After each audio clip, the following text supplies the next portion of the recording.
કેમ છો? મજામાં? આજે હું બનાવવાની છું મિલ્ક ચીઝ પરાઠા. આ નાના બાળકો માટે છે, બહુ જ સરસ રહેશે બાળકો માટે. એટલે બાળકોને આપણે મિલ્ક ચીઝ પરાઠા બનાવીશું, ટિફિનમાં પણ આપી શકીએ અને બાળકોને ખાવાની પણ મજા આવે. મેં પિંક કલરનું મીઠું આવે એ લીધું છે, થોડું ચપટી, અને થોડુંક એવું તેલ નાખ્યું છે અંદર. તેલ નાખ્યા પછી સરસ મજાનો લોટને આવી રીતે મિક્સ કરી લેવાનું છે.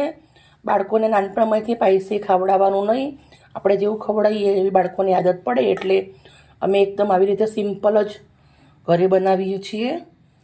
મેં એક લીધું છે. હવે આપણે મસ્ત કઠણ એક લોટ બાંધી દેવાનું છે પરાઠાનો. થોડું થોડું મિર્ચ નાખતા જઈશું અને મસ્ત મજાનો લોટ બાંધતા જઈશું.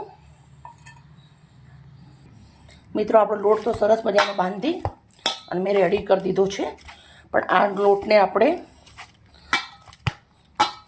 1 કલાક સુધી રેસ્ટ આપવાની છું હું.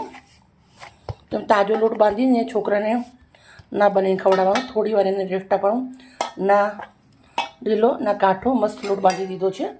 હવે નાખી દઉં છું. 1 કલાક પછી આપણે મળીએ. લોટ આપણો સરસ મજાનો એકદમ મુલાયમ થઈ ગયો છે. તો આપણે આવી રીતના ગુલ્લા કરવાના છે 2.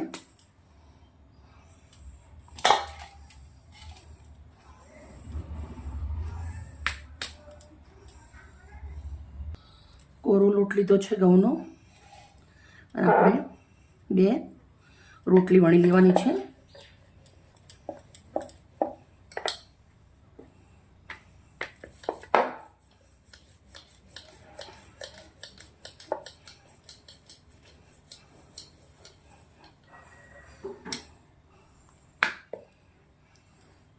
મોણ સરસ નાખેલું છે એટલે રોટલી પણ આપણી સરસ વણાઈ ગઈ છે. બીજી રોટલી પણ હું આવી રીતે વણી દઈશ. બંને રોટલી વણી અને રેડી કરી દીધી છે. હવે આપણે એને ઉપર આવી રીતે આપણે ખમણી લેવાનું છે. પછી આપણે આવી રીતે થોડુંક એવું ઓરું કરી દઈશું. પછી આપણે આવી રીતે ચીજ ઉપર થોડોક એવો ઓરેગાનો નાખું છું.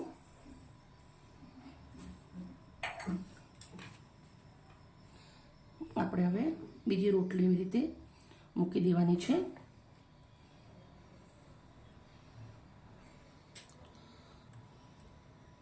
આપણે આવી રીતે કાંટાવાળી ચમચી લેવાની છે, એનાથી થોડી એવી ડિઝાઇન કરી દેવાની, બાળકોને ખાવામાં મજા આવે.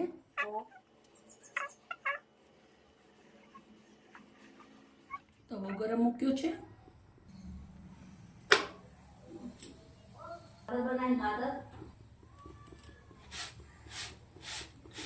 પરાઠાને આપણે આવી રીતે મસ્ત શેકવાનું છે એક સાઈડથી પહેલાં.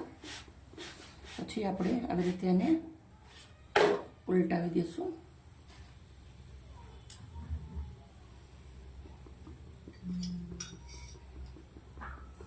હવે ઉપર તેલ લગાવું છું. તમે ઘી પણ લગાવી શકો છો. આવી રીતે કિનારા તો અંદર થોડું થોડું દબાવતા જશું, નીચેનો ભાગ સરસ શેકાઈ જાય એટલે.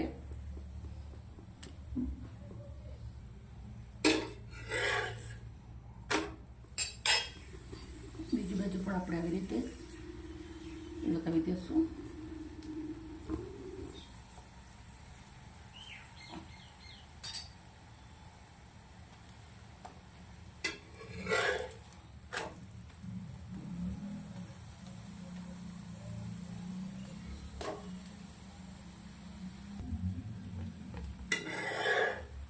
પરાઠો આપણો સરસ શેકાઈ રેડી થઈ ગયો છે. પ્લેટના અંદર લઈ લઈશ. તો પરાઠો ઓરસિયા ઉપર લઈ લઈશું અને મસ્ત એને કટ કરી દઈશું આવી રીતે. પછી આપણે આવી રીતના એક પ્લેટ લીધી છે. પ્લેટના અંદર આવી રીતે લગાવી દઈશું પરાઠાને.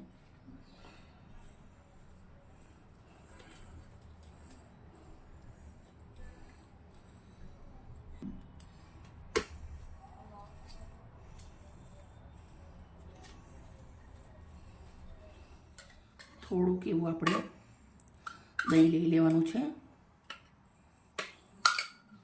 હવે આપણે પરાઠા ઉપર થોડુંક એવું પાછું ચીઝ ખમણી દેશું. બાળકોને આવી રીતના અંદર અને બહાર ચીઝવાળું બહુ જ ભાવે એટલે આપણે એ રીતે ચીઝ પણ ખમણી દીધું છે બીજું.